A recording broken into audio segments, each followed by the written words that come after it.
La idea que yo tenía de mí, a los 16 años decidí estudiar psicología. Por un evento personal, viste, que terminé siendo llevada al psiquiatra que diagnosticó Surmenage en aquella época, que se usaba ese diagnóstico, hoy ya casi no existe. Traducido sería crisis de angustia, de estrés emocional. A los 16 años, y yo salí de esa consulta, era profesora en la Universidad Católica de la Facultad de Psicología, diciendo voy a estudiar psicología, que creo que hasta ahí no se me había ocurrido, ¿no? Bueno, y ese fue, me convertí muy rápidamente ya en el secundario, era una especie de intelectual, viste, de traga, de abanderada, todo estaba puesto en el intelecto, porque lo emocional siempre tecleaba, viste, o sea, en lo emocional era muy difícil sostenerme emocionalmente, entonces bueno, viste, me dedicaba a usar la cabeza y sobrevivía bastante bien. Y así entré a la facultad a los 17 y a los 20 ya había dado la última materia. En el 72, digamos que ya terminé de cursar y terminé de rendir y me dieron el título en el 73. Y por supuesto, del 73 al 76, esos 3 años, me dediqué a estudiar Lacan en un grupo muy, muy de élite en Córdoba, que era lo único que había para estudiar Lacan. En el 76 van a buscar a las profesoras, bueno, no las encuentran, por suerte terminan en México, pero... ¿Te acordás quién era la gente y esas profesoras, cómo se llamaban? Me acuerdo de, sí, la Nuni Maldonado, Nuni o Nuri, no tengo mucho, que muy probablemente ya no esté, y la Ana Weissman, que era gente muy joven, pero bueno, hoy probablemente ya no estén. Nuri creo que era la pareja, no me acuerdo si de Baigorria, un profesor de la facultad, que en ese momento era sumamente de izquierda, viste, como de la izquierda más pesada. Bueno, pero no se llevan a ninguno, no los encuentran, terminan todos en México. Y yo en esos 3 años me dedico un poco a trabajar de secretaria, me acuerdo, en el hospital privado, y a estudiar Lacan y también a trabajar en trabajo de campo con el profesor de psicología social, que sí es un sobreviviente y vive en Buenos Aires y es profesor de la UBA, Forcada, y con él hacemos grupos de trabajo de campo, viste, inspirados y guiados por un chileno. Ya había caído Allende, el chileno se había exiliado en Argentina, y el chileno nos forma, el famoso Marconi, que trabaja con alcohólicos y neuróticos de las villas miserias y los barrios más marginales. Entonces ahí termino trabajando en Barrio Comercial, en Villa Libertadores, en toda una experiencia piloto, pero en esas épocas tan graves también. Bueno, ese grupo de 30 interdisciplinarios, médicos, enfermeros, psicólogos, asistentes sociales, sociólogos, viste, había de todo en el grupo, terminan casi todos desaparecidos, menos Forcada y yo. Entonces yo me voy a vivir a Buenos Aires. Y la psicología queda entre paréntesis hasta el 83. Y ahí, ¿qué hago en Buenos Aires? No puedo decir que soy psicóloga, aparte, después de la experiencia del grupo y de Lacan trunco, yo no sabía qué hacer, ni para dónde correr. Nunca había estudiado para hacer psicología clínica, para tener pacientes privados. O pacientes, no era mi idea, no me animaba a hacer eso, no creía que pudiera. Entonces, la intención siempre fue dedicarme a la investigación y escribir. Pero procesos, viste, yo me voy a Buenos Aires en febrero del 77 y disfrazada de artesana, porque en Córdoba aprendo a tejer, por puro azar aprendo a tejer en el telar, porque en realidad yo así la mandaba a mi hermana a aprender, viste que era mucho más chica que yo y vivía conmigo, entonces le compré un telar y ella estudiaba cerámica, era una artista de hecho, Y cuando veo lo que hace con el telar, que me parece mágico, las cosas que salen muy fácilmente, ella produce unas guardas y una cosa de loco, yo aprendo, pero aprendo a través de ella. Y cuando decido irme, bueno, yo me compro un telarcito y con eso me voy a Buenos Aires, un bolsito y un telar. Y en Buenos Aires los militares abrían ferias todo el tiempo, como tapaderas, ¿no? Claro, de lo que pasaba, ¿no? Sí. Sí, no me sale la palabra. Y para mí estaba bárbaro. Bueno, fui al San Martín el Teatro San Martín, a donde fiscalizabas para formar parte de esas ferias, y fui una de las que abrió Parque Lezama. Parque Lezama terminó siendo una feria maravillosa donde todos éramos tapados, ¿viste? Todos habíamos estudiado filosofía, letras, psicología, y estábamos ahí de artesanos disfrazados. Eso lo supimos con el tiempo, ¿no? Porque nadie hablaba. 76, 77, 78. Bueno, ahí resulta que yo tejo en el telar para vivir, o sea, produzco para vender sábado y domingo en la feria. Lo que me sale es siempre bastante original, y yo empiezo a descubrir que esto ¿viste? Me gustaba mucho y que además me salía. En el 78 tengo un bruto taller, ¿viste? Armamos un taller en La Boca con otra telera que yo había conocido en una feria, y ella tenía mucha experiencia de taller y mucha experiencia en arte. Ella hacía tapices, pero tapices abstractos, ¿viste? Nada figurativo. Yo ahí también miro, aprendo mirando, ¿viste? Veo de qué se trata, y a mí eso me sale muy fácilmente. El primer tapiz lo empiezo a tejer en pleno Mundial 78, en homenaje a Jorge el desaparecido, que hacía unos meses se lo habían llevado, y yo no podía creer que el Mundial estuviera sucediendo. Bueno, entonces decido tejer un tapiz para exorcizar el dolor infinito, ¿no? Y el dolor infinito por el país, en realidad, también. Bueno, y ahí me voy autodescubriendo, digamos, ¿no? Como que esto me sale, como que me encanta hacerlo, como que yo con el arte. Creo que en algún momento, viste, así, conociendo gente en las ferias, viviendo en las pensiones, rodando por Buenos Aires, tomo algunas clases de composición con un artista reconocido, pero habré ido 3 veces a clase, ¿no? Con el telar, o sea, yo no dibujo, no agarro papel, no, simplemente color, composición, que de hecho a mí me salía bastante naturalmente. Bueno, cuando vuelvo, en una de mis venidas en el 81, vuelvo en 80, fines del 80 vuelvo a Córdoba, vuelvo a vivir acá con el padre de mis hijos, que era un delirado total. Bueno, llegamos a tener 30 telares, 30 tejedoras, 3 turnos, ¿viste? 30, bueno, un delirio. El patio telar fue toda una experiencia, con transporte para todas, comedor para todas. ¿Dónde estaba el taller? Estaba al frente de la Primavera, o sea, acá en la bodega. Acá en la bodega. Y ahí venían camiones con lana y se llevaban la producción. Yo producía, él mandaba material, él vendía en Buenos Aires, ¿viste? Y yo tenía una cantidad de excedente, que es lo que se tira, con el telar se tira mucho desperdicio de lana. Yo guardaba absolutamente todo y tenía bolsas y bolsas, encima tenía un taller de 25 metros de largo, ¿no? Por 20, era un taller mecánico convertido en taller.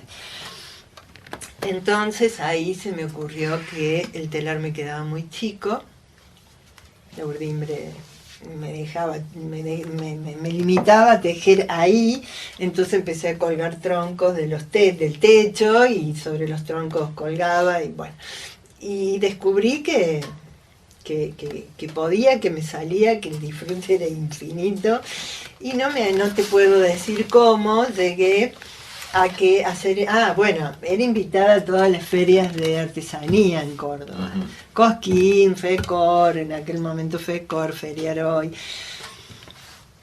Y era muy reconocida por el telar, ganábamos premios porque era el mejor stand, viste, en Cosquín siempre me mencionaban, siempre aparecía, bueno, vendían tracaladas, entonces me conocían por ahí y por ahí fui como contactándome con gente que veía la ropa que hacía y no sé, supongo que mostraría esas cosas que yo hacía acá, en ese taller bruto.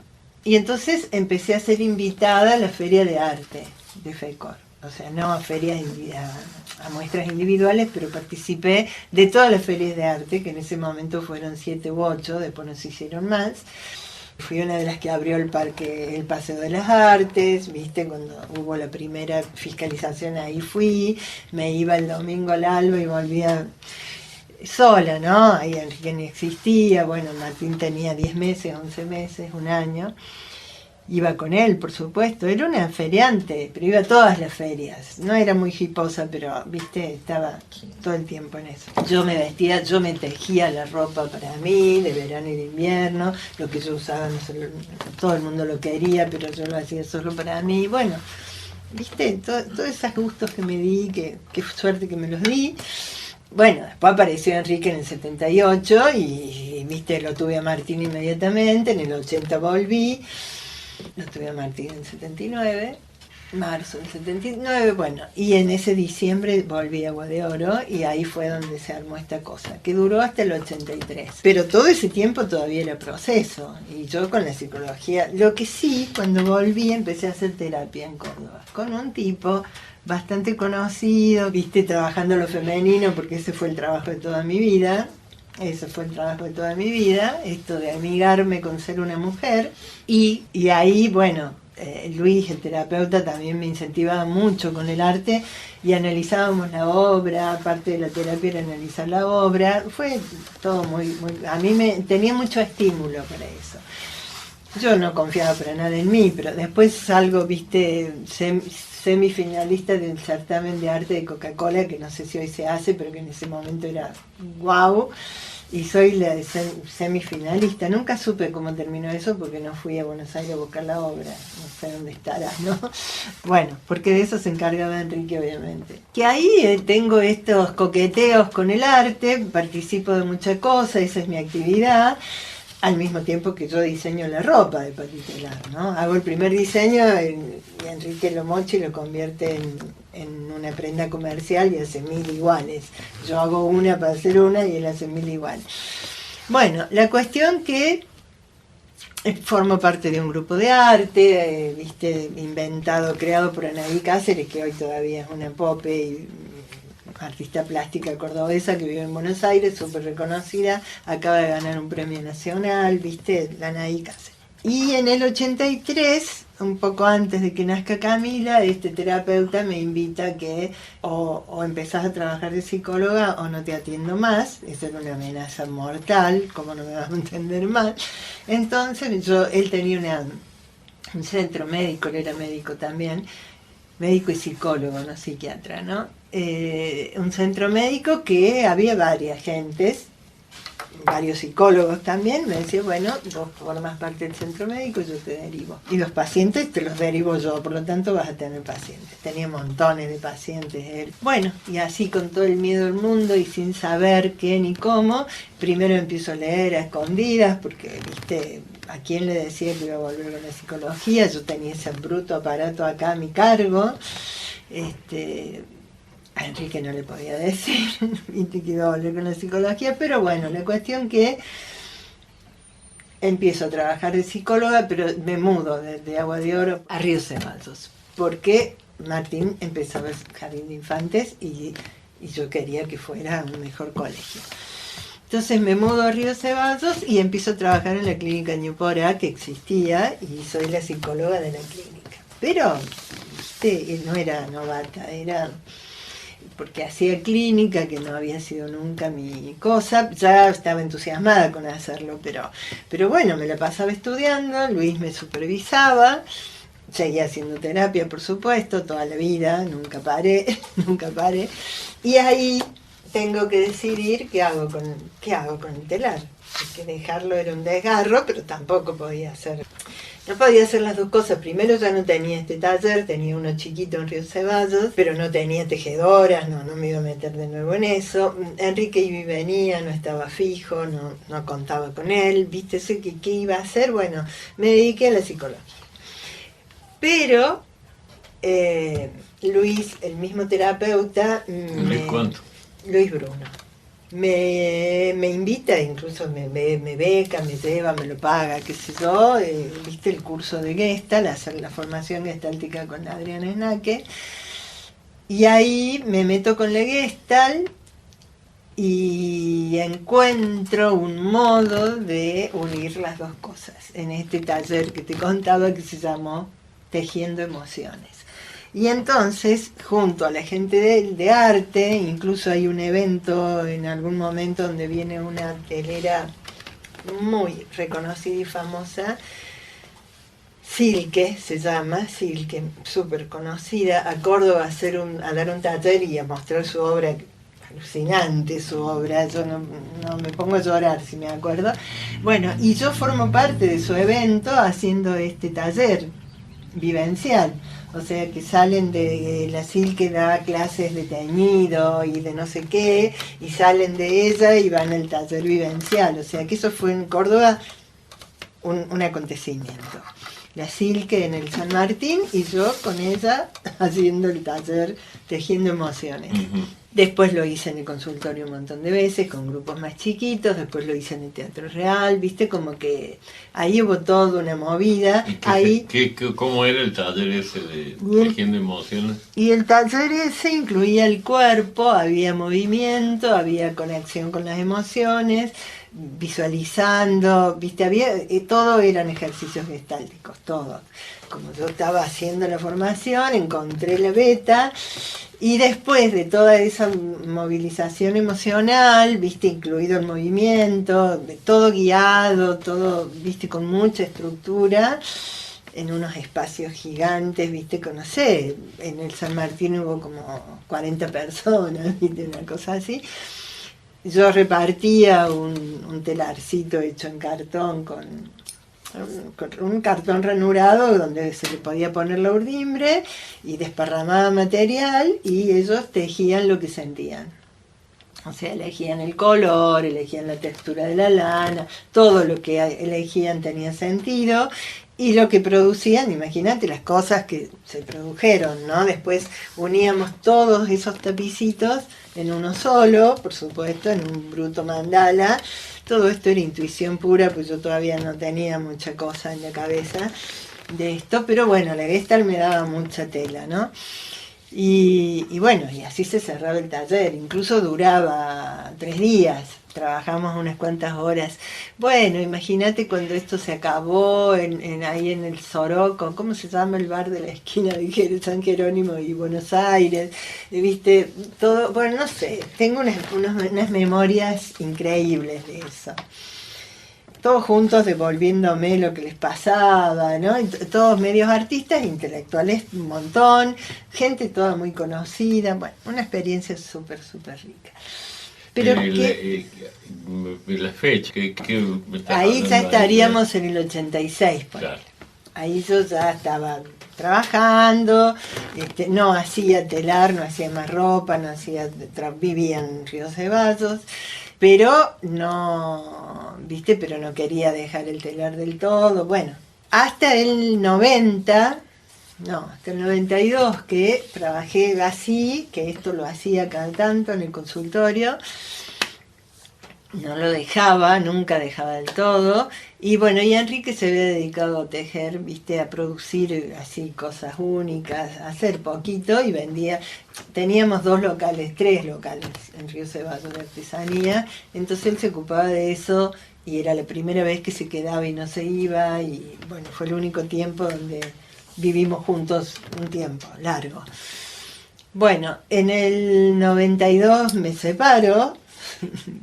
No, 90 me separo, en el 90 me separo y yo me quedo con uno de esos locales, me hago cargo, él no le había pagado el alquiler, ¿viste? Bueno, yo recupero uno de esos locales me quedo y ese local era un centro de reuniones sociales, viste, donde se juntaba gente muy extraña que hacía flores de Bach en esa época. La primera tipa que trajo flores de Bach al país vivía en Río Ceballos y desparramaba esto silenciosamente, viste, una bioquímica que se había ido a Inglaterra y había traído la historia. Y yo era una paciente de ella y al mismo tiempo aprendía. Bueno, ahí me encuentro con el suicida, que era un terapeuta floral y estudiaba con la Matilde, en la casa de la Matilde lo conozco. Bueno, viste, este local, ahí doy clases de telar, pero me habían quedado 2 telares, 3, viste, de los 30, me había deshecho de todo. Cuando Enrique se fue, yo desarmé todo, pero ese era un lugar, viste, donde podías ir, sentarte, tomarte un café pegado a la vienesa, a lo que era la vienesa, que hoy es Manacía. Entonces pedíamos el café en la vienesa y había tertulias increíbles sobre espiritualidad. Este tipo también iba ahí, que hablaba de Saibaba, que era esto, para mí era wow, ¿viste? Y yo daba clases de telar, vendía alguna que otra exquisitísima artesanía y trabajaba de psicóloga. Los otros días atendía al negocio algunos días, porque, ¿viste? No tenía empleada y cuando me iba a Córdoba, cerraba. Bueno, eso fue una época muy, muy amorosa para mí, fue como muy bueno, pero cuando estaba en la mejor, decido irme a Buenos Aires de nuevo. Agarro un chico en cada mano, y 2 cajas, ¿viste? Y me mudó a Buenos Aires. Así, me voy a buscar departamentos, no sabía con qué garantía, cómo, de qué manera, pero ya estaba de novia con el suicida. Bueno, por supuesto mi viejo termina ayudándome mucho, ¿viste? Pero yo vendo todo lo del local, vendo la llave del local, con eso alquilé, o sea, lo que me vendí la llave, eso pagué en el departamento, en Olivos, ¿viste? A 2 cuadras de la residencia de Olivos. Y ahí, en los intentos de seguir con el arte y la psicología y hacer esto, se acabaron para siempre. Era qué hacía en Buenos Aires, buscar pacientes y dar clases de telar. Y nunca más taller, hasta el 2003 que me quedé sola de nuevo sin hijos y instalé de nuevo un taller en Buenos Aires, ¿no? Y empecé a hacer esa cosa exclusiva que siempre había querido, una prenda, ninguna igual a otra. Nunca 10 iguales. Y usando la gran experiencia que me quedó, ¿no? Porque obviamente plata no, pero experiencia un montón. Pero todo ese tiempo se acabó el arte. O sea, viste, el arte quedó en el camino literalmente. Había un montón de añoranza y ganas, pero bueno, nunca se me ocurrió, a ver, voy a hacer algo. No, si hacía algo, tejía, pero tejía una ruana, tejía, viste, tejía a mi mamá, le tejía... alguna vez vendí algo, Águeda una vez le hice una ruana preciosa, pedido de Roberto. Bueno, nada, viste, el arte había quedado absolutamente en la historia. Esa es la cosa, pero bueno, hasta cuando vuelvo a Córdoba en el 2007 y tengo ese espacio que para mí era grande, ahí donde vos me conociste, que el taller era grande, y como tengo espacio y tengo la idea en la cabeza, empiezo a hacer lo que hoy es el mandala. Y desde el 2007 al 2019 trabajo con eso. Y esa fue como una vuelta fuerte, pero una vuelta a ver, para adentro, porque solo para mí. Nunca supe qué iba a hacer con eso, todavía hoy no lo sé, viste, si alguien lo va a ver. Pero bueno, eso me trajo de vuelta, viste, a la conexión con la gente, con el arte literalmente, a ver qué. Y acá estoy siempre queriendo volver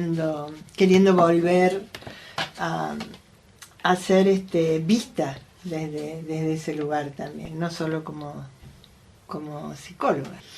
Ese sería el recorrido, pero bueno, la psicología ocupa todo el espacio a partir del 90, si querés, Sí, desde que me quedo sola y, viste, si bien en Córdoba puedo hacer alguna cosita, me mudo a Buenos Aires 92 y se acaba para siempre. Y ocupa todo el espacio y siempre está esta inquietud que me dejó el terapeuta, incluso ese que fue el terapeuta más importante de todos los que tuve, Luis, que después se muere. Cuando yo me voy se muere de SIDA, uno de los primeros muertos de SIDA en Córdoba.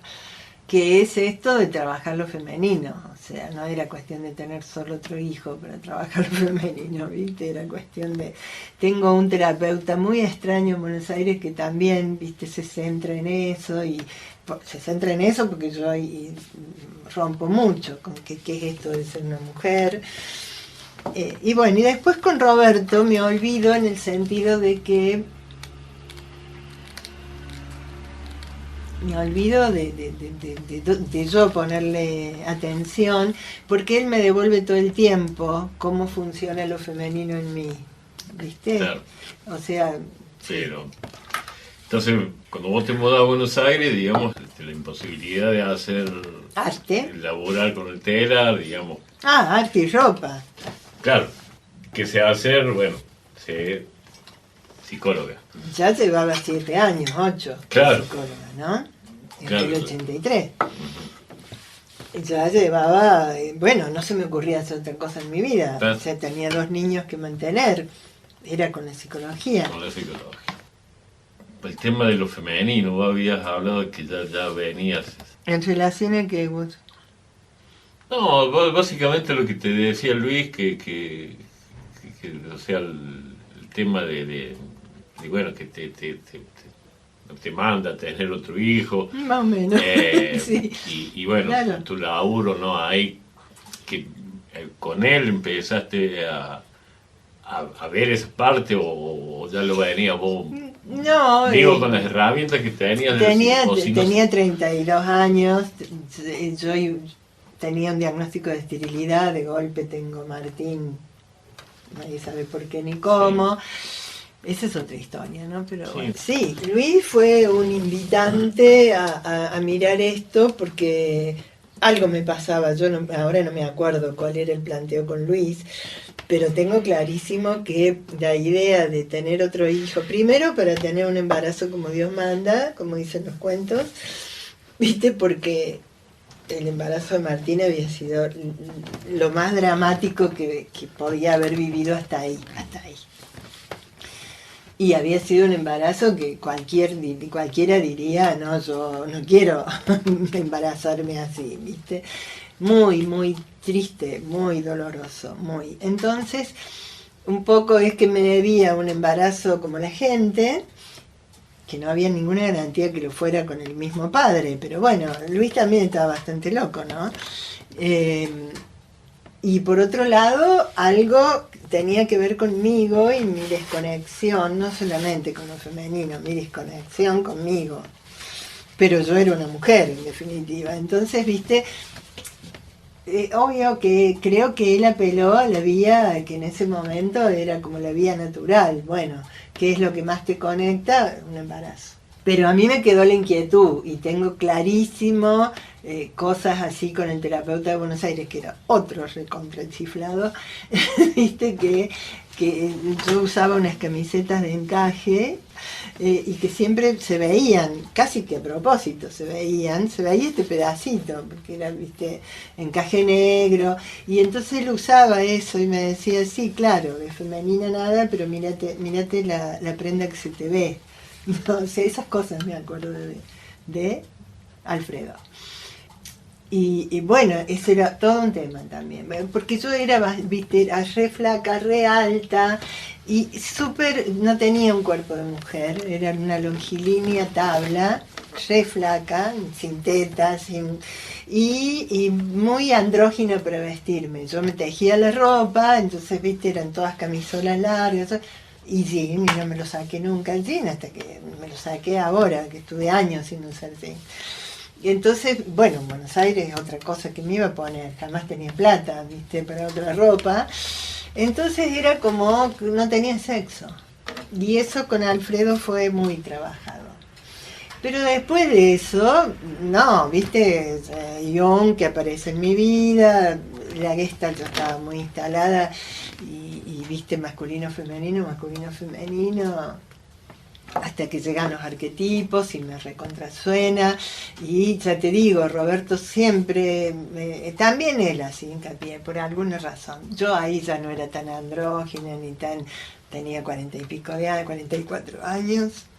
Cuando lo conocí tenía 44 años, viste, no tenía un solo centavo, por lo tanto me ponía lo que podía ponerme, no era tan así, ya tenía 2 hijos, el cuerpo estaba muy cambiado, viste, no era tan esquelética, bueno, sí, bueno, cuando perdí sangre sí, pero estaba enferma. Pero él, viste, me devolvía, yo no sé cuál sería mi discurso, que siempre me subrayaba, igual que Alfredo, pero no usándole camiseta, viste, de la cosa femenina que me distinguía, y esta cosa absolutamente contenedora y amorosa con la gente en los grupos chicos de la casita, todos me devolvían eso, yo los recibía, les contaba cómo era, y bueno, viste, todo esto siempre pasó, que me devolvían mis atributos femeninos, porque bueno, pero a mí siempre me pasaba algo, no tenía amigas mujeres, muy pocas, muy difícil. La época de la facultad fue muy prolífera en las amigas, viste, estudiar con otras, y también amigos, pero más mujeres, y después no, era como, bueno, de hecho, no tengo amigas mujeres, y me resulta mucho más fácil con los varones, y toda la vida me resultó más fácil con los varones, amigos, no amigos, ¿viste? Entonces siempre fue una espinita. ¿Cómo es, qué es esto de ser una mujer y cómo se hace para ser una mujer? Esa era mi pregunta.